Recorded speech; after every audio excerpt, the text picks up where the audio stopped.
Pada saat live IG Bosman minggu lalu, ada beberapa hater mengatakan dengan menulis di komen, "Fuck Bosman," memaki dan menghardik. Tapi kita mah nggak baperan, seru-seru aja. Di sisi lain, banyak sahabat yang gerah. Di sini kita harus meluruskan. Dunia politik memang kental dengan istilah propaganda. Propaganda tujuannya adalah merubah mindset untuk melindungi kepentingan pejabat. Penting untuk merubah banyak mindset agar menyetujui tindakan mereka. Kalau ada yang tidak menyetujui, maka terbaik adalah dengan membuat mereka yang idenya berbeda tersebut dibenci. Kebencian itu sesungguhnya tidak ada. Kebencian itu harus ditanam. Ketakutan juga sama, tidak ada. Ketakutan itu harus ditanam. Itulah senjata buzzer. Kebencian dan membuat ketakutan.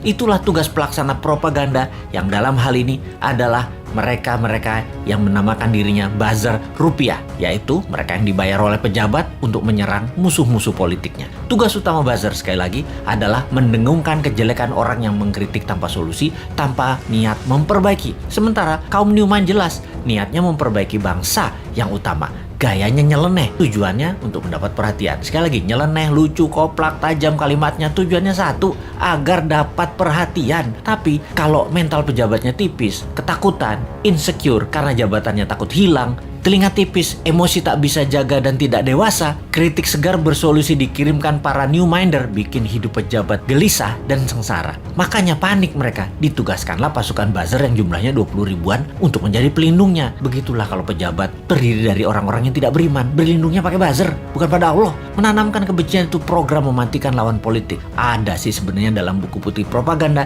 yang banyak diajarkan di akademi-akademi militer. Newman itu sering mengkritik, namun selalu memberikan solusi. Lalu kesannya anti pemerintahan secara keseluruhan.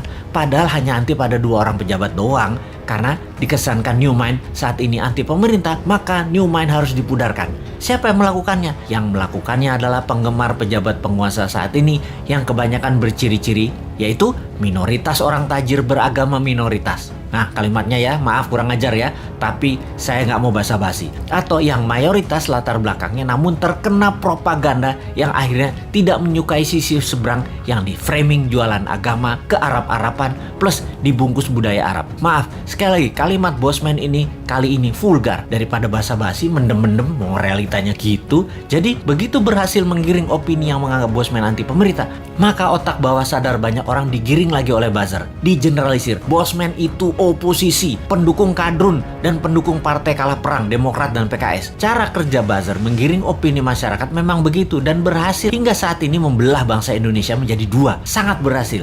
Namun efeknya sekali lagi membuat bangsa ini terus aja banyak konflik. Kalau Bosman mengajak diskusi yang beda pemahaman bernegara, tidak membuat belah negara ini jadi dua. Old mind, new mind, tidak membelah rakyat di bawah, tetapi menjelaskan adanya otot pengetahuan lain atau muscle knowledge yang itu akan menambah dewasa banyak pihak. Sehubungan dengan old mind versus new mind dalam konsep bernegara, Bosman mengatakan berkali-kali, new mind adalah siapa saja yang menganut MMT ekonominya, nasionalis patriotis, tidak tergantung asing bernegaranya, pro-life, mendukung sustainability lingkungan dan membuat Indonesia menjadi negara superpower di ulang tahun kemerdekaan Indonesia yang ke-100 yaitu tahun 2045. Mereka adalah para new minder. Fenomena ini, incumbent dan oposisi, keduanya pernah menjabat 20 tahun terakhir. Terbukti tidak membawa Indonesia menjadi negara superpower. Makanya Newman bertanya, 24 tahun ke depan masih mau sama mereka lagi pola pikir dan pola tindaknya, atau mau main baru pakai bernegaranya ala Newman? Inilah demokrasi. Kalau kalah Newman legowo juga, nggak muring-muring ngacak-ngacak demo-demo, nggak baper, basi itu mah. Buktikan saja di dalam kehidupan keseharian Newman. Kalau ternyata kaum Newman lebih makmur, lebih sehat, lebih bahagia, ya monggo diadopsi secara nasional.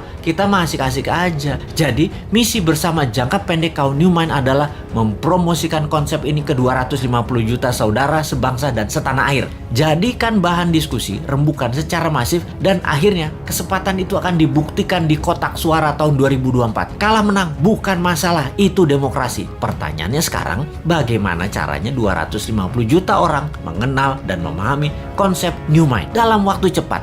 Urusan suka nggak suka itu nomor 2. Yang penting masuk dulu dan difahami. Ada saran nggak ya supaya Newman bisa sukses?